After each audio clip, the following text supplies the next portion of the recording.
How to know your existing GCC, that is General Condition of Contracts, needs a revamping. So every contracts department of it may be a PMC or it may be an employer or it may be a contractor. Everybody has a GCC that will be a superficial attachment to every contract you sign.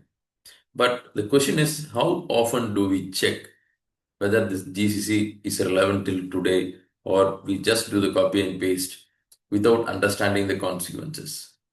So in this video, we are going to discuss about the signs that you know that your general conditions of contract needs a updation or revamping. First is, what is a GCC and why it matters? The GCC is the main document that governs the commercial, legal, and operational relationship with the other party. The special terms and conditions are designed for the scope, and they don't have wide range of knowledge about the consequential clauses like indemnity, warranty, consequential damages, liquidated damages. Those will not be mostly discussed in the particular terms and conditions or in the main purchase orders. GCC impacts risks, timelines, and cost. An outdated GCC is equal to project disputes and losses, for sure. Sign 1. Frequent disputes with contractors and subcontractors. See, if your contractors and subcontractors are coming up with claims and they're coming up with unfair risk allocation that they are not able to foresee, ambiguity in 2 or 3 clauses and they conflict each other, signs of outdated or unclear terms. Sign 2. Poorly defined scope and deliverables. Scope is like heart of the agreement, where you both the parties agree to do a work. So if the scope is not clear and it's vague, then it definitely ends up in disputes. So unclear quality benchmarks. See, writing quality benchmarks like to the satisfaction of the employer or to the satisfaction of the contractor is always results in ambiguity. Either there should be an international standard or an industrial standard, whichever the geography it may be you are following, it may be in American standard, Indian standard, Chinese standard, whatever. But that has to be a benchmark. If it's not there, then you will end up in change orders. So either you are going to spend a few time in revamping your GCC, or you are going to spend more times in handling these disputes and clarifying these issues with your contractors. You have to take decision. Sign 3. Safety, environmental, and compliance clauses are outdated. See, today we are in an era of where climate change is taken very seriously. There are many controversies on this, but on the floor, cities are facing high pollutions, which is a threat for their health. So in this level, every corporate should have an environmental policy or sustainability policy. That has to be reflected in every GCC. So that defines that what kind of contractors you choose, subcontractors you choose, and the business you do. So missing sustainability or ESG requirement says that your GCC definitely needs a revamping. So this has a legal exposure in future upcoming years of contracts management. Sign 4. Inefficient change order procedures. Most contracts, they doesn't allow change orders. Employers or contractors sometimes think that if we don't write change orders in the contract, then the subcontractor will not come up for a change order. Employees think that if we don't have an change order clause, then the contractor will not come up with a change order. No. So you frame contracts under law. Law has a clear damage entitlement for the other party if one party is breaching from the original obligation. So you just can't escape by deleting a clause in GCC. But further, if you are writing it with clarity, it will end up a very smooth relationship with your other party or the employer, contractor, subcontractor, whoever may be. So I've seen change orders without change order procedure. So when there is no procedure, then there will be an ambiguity. So whether it has to be approved before going to the work or you just proceed with the work, we'll approve later. So these confusions will start coming when there is no change order procedure in your GCC. Cost or time overruns should be linked with every variational impact. This will end up in dispute if not there. So please check your GCC. If your GCC is not having a change order procedure, then it needs an updation. Payment and retention terms causing cash flow issues. So, like I've said many times, construction is a business which heavily depends on cash flow. Because mega projects, the contractor who is entering into a 100 million project will not keep a 100 million packet and do the project. They just keep the cash flowing and the money rolling to do the project. If you are the employer who is in a position who is releasing the payment to the contractor, you should always think from the shoes of the contractor in releasing money, in keeping the cash flow of the contractor alive. So, delaying the approvals of the payment certificates, then after that, they have a credit period. So, this will put a long pressure on the contractor to perform. Instead, negotiate good credit period and support them with the faster approval cycles. And if you are so good enough, you have to mention the number of days of cycle in the GCC. Outdated risk allocation between the parties. So risk assessment has to be done before framing a GCC for a particular type of project. For example, the risk allocation in a BOQ contract is different. The risk allocation in a lump sum contract is different. The risk allocation in the vendor packages will be different. The risk allocation in the subcontractor is different.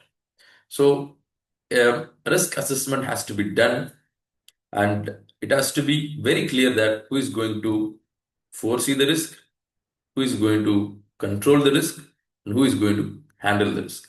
And the entire contracts classes depend on these risk allocations.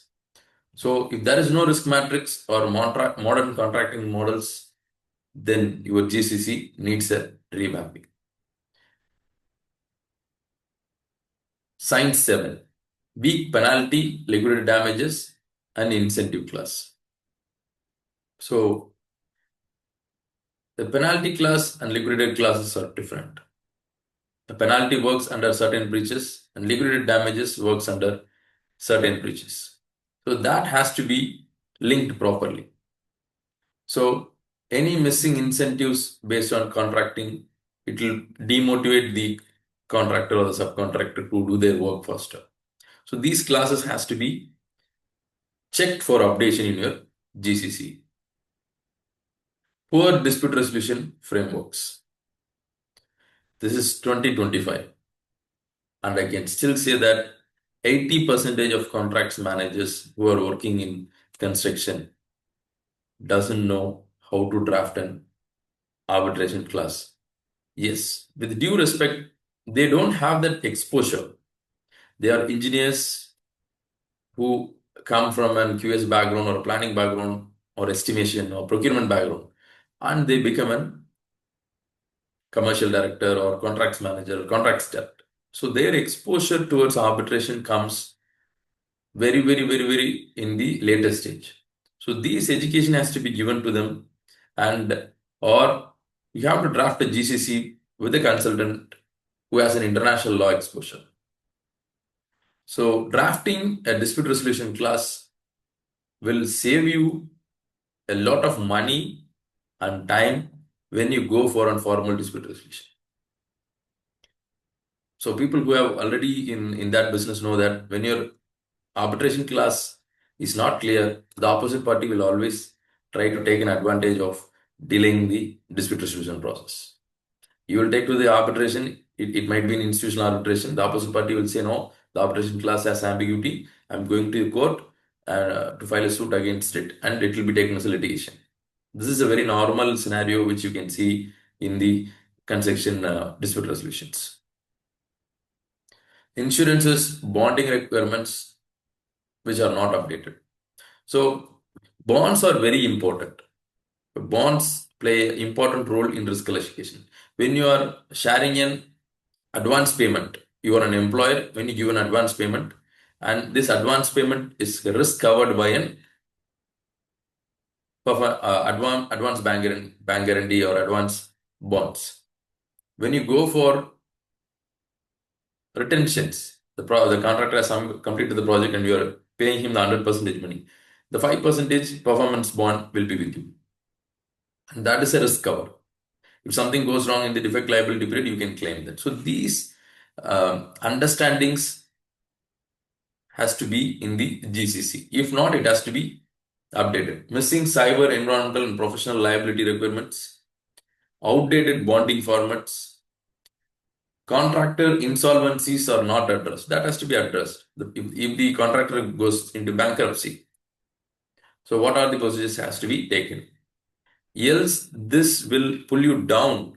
When the contractor's bankruptcy not only affects the project, it affects the employer's financial credibility also. Health, safety, and quality requirements not aligned with standards. So missing ISO or OSHA alignments, weak reporting and documenting obligations, especially in terms of quality, and there is no proper scheduling requirements, proper rolling scheduling for the safety and quality requirements, and that might increase in safety incidents. So clear safety requirements shall be in your GCC, because not every time your safety manager can't sending observations, and it can't be handled at his level of expertise. That should be a standard policy, and the standard policy should reflect in the GCC. Inadequate delay and extension of time clauses. So when it comes for a delay clause, it has to specifically say what are the delays you are eligible for cost, what are the delays you are eligible for cost and time. And the EOT has to be very clear about the delay analysis, what are the methodologies, and how it has to be, when it has to be submitted, and what is the notice period, and how it has to be addressed. This clarity is very, very, very less in most of the GCCs. So this leads to larger disputes. So if you have a procedure for the EOT submission, procedure for the measurement of the delays, and the compensation of the delays, it will save the projects to a larger extent.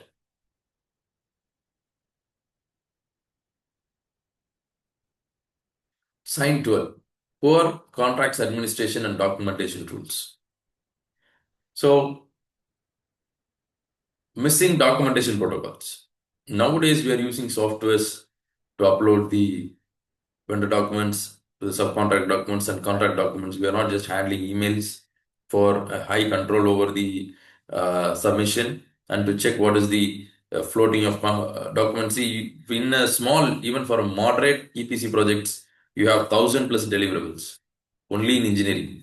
Then apart from this, you have letters, you have official notices, you have project procedures.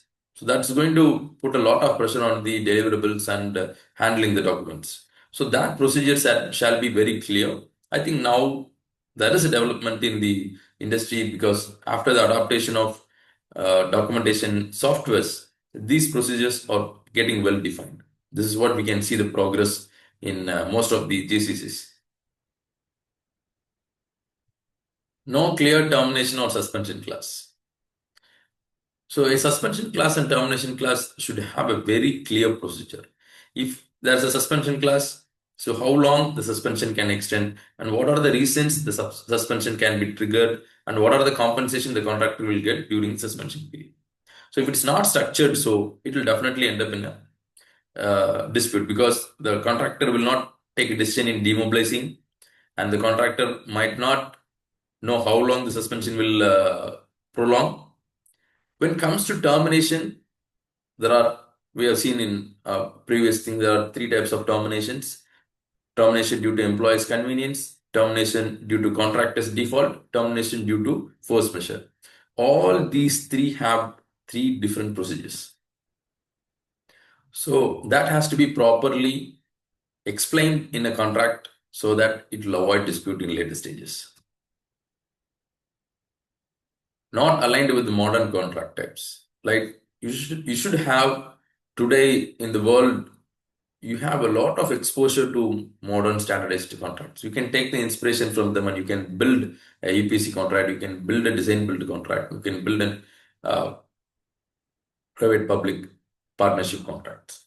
So GCC, which is built more than a decade before, please do not use them. We can, on the first side, we can say that it will end up in disputes. GCC too complex or unusable. See, we also think that if we have a complex GCC, then it will protect us from all risks. No. The GCC shall be optimal. It should not be too small or it should not be too long. It should address the proper issues in a proper manner. You may have a 1,000-page GCC. That doesn't mean that it is going to help you out in this project. A GCC should be clear, precise, and it should convert a high quality communication. Thanks for watching. We end this video. Thank you.